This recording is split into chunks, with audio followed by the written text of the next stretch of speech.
It's time to get isekai'd once again. Today we're going to take a look at how I would survive in an isekai world of One Piece. And with I basically mean my VTuber persona of a fire elemental, so I wouldn't even need to eat the flare fruit that Ace and Sabo had to create fire powers. I am basically the embodiment of fire myself, so let's see how these powers are going to make life in the One Piece world easier. First of all, we need to roll a 1d6 to determine in which part of the world we're going to start. 1 is going to be North Blue, 2 is South Blue, 3 East Blue, 4 West Blue, 5 Paradise, and 6 the New World. So let's see what's going to turn out.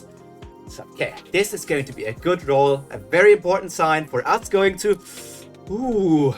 You know, I'm not weak. I got the flame powers and the people cannot hit me because I'm literal flames. So unless they have haki, but in the New World I think everybody almost has haki. So this is going to be a very crazy thing for me to go through. And in New World, next thing we need to do is roll a 1d20 to see if which island we're going to get on.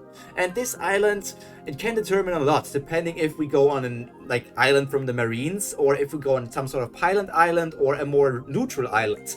Here on this list here, you can see it right now, there are also some islands that are just completely dangerous even without Marines or pirates being there. Like Raijin Island is incredibly dangerous and I kind of don't want to go there. So let's see what our D20 is going to be. 1, 2, 3. Number 5. We're going to Whole Cake Island. Well, I think I can manage with that. So because we arrived at the same time when Luffy just started his journey, we're on Whole Cake Island 2 years before Luffy. So depending on the situation, it might go very bad or it could go pretty good.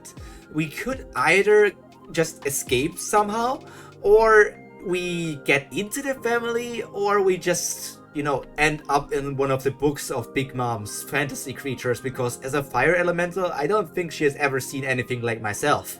But let's see what we get from the D100, because on this D100 list, everything that you can see, there are many different useful gadgets or items that we could get for our journey. So let's see if this is going to be benefiting myself. I can already create fire elemental stuff, magic a bit here and there, but I am not the craziest person. So let's see if this roll can make me help surviving. Our number will be 39.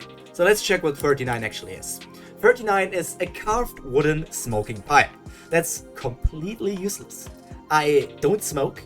I don't know how valuable wood is, because there's more than enough wood in the One Piece world, and if this is like wood from our world, maybe there's some special thing, because if it's wood from our world, maybe they don't have it in the One Piece world and I could actually make a lot of money with it, but it's kind of difficult to really get a good grasp on what I could achieve with this wooden smoking pipe. So I just say let's go to the next point and see what we need to do from here. First of all, we get 2 sets of clothing and whatever I'm wearing right now. So as you can see, I'm wearing these clothings pretty good enough. So we also get 3 unfashionable winter clothing, which is completely useless because as a fire elemental, I won't ever be cold. I will always be pretty hot.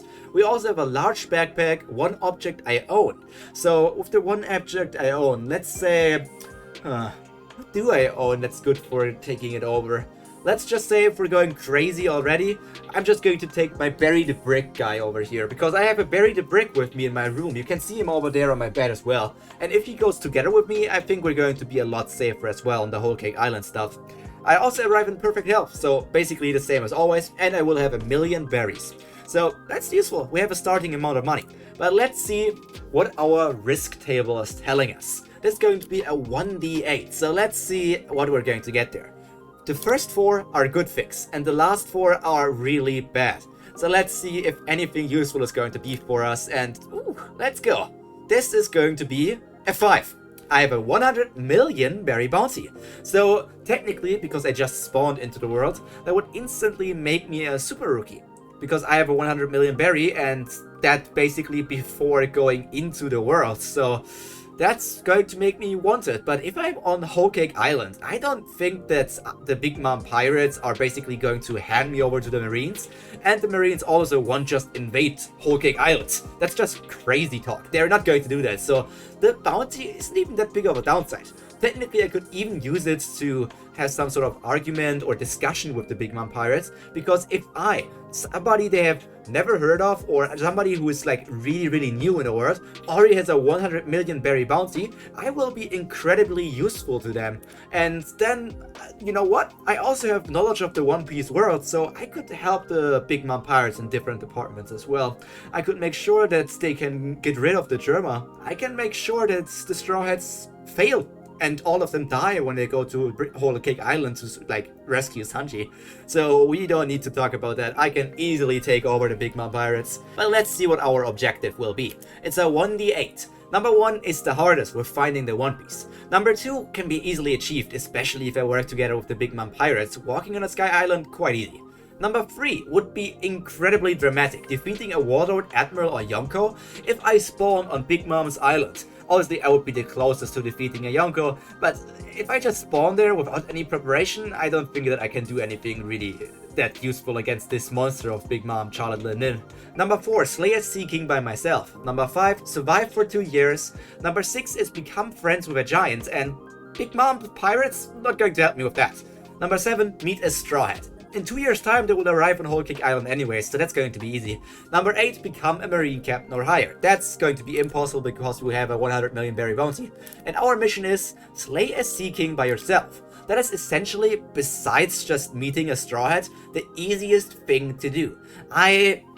Because I'm in a new world, that means that there are already strong Sea Kings around me, so I might not be able to do that over there. But if I go on a different island, I would be able to easily achieve that. Like the Lord of the Coast, I could easily do that. He would not survive something like a firebomb or just some sort of fireball shootings, you know, all of these things, I can easily do them.